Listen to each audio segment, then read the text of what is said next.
natin, especially to all the mommies out there. So, gagala muna tayo kasama ang mga kaibigan nating mga mommies.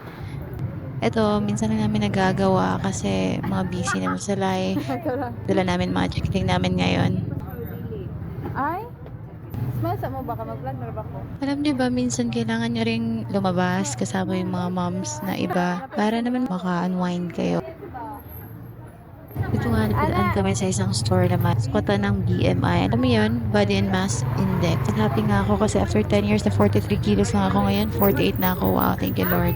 48 na ko. Oh, congrats.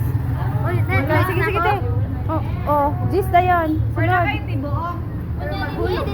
Oh, sige, sige. Straight din imong ulo. Straight imong ulo. Ayaw, ayaw! Over lagi ko! Ulit! Kaya kailangan 59, lagi 60 lagi ko. So, over lagi ko. Picture sa team. Dapat nasa 45 to 58 lang dapat. Ah! Wala lang tali kayo sa bato. Sayang sa bato. Ano siya? Oh. Naku, tawang-tawa nga kami niyan kasi nagtataasan yung mga kilo namin eh. At may mga nag-overweight na. Miss. Like, excuse me, sir.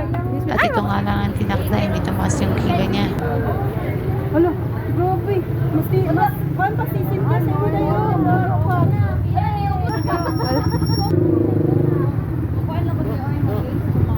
Sige, sanawa. Uy, normal lang gani ka. Wow. Ayun na mga bayan. Ayun, ako dito ako na. Hula, dako na ka. Ha? Pero for uwi na tayo. Puro gid ni ganihan. Kilo lang sa ako. Oh, itapo na lang natin. Tingin naman na hula. And goal talaga namin hindi maging overweight kaso lang mas goal namin maging mabuting ina. Bye!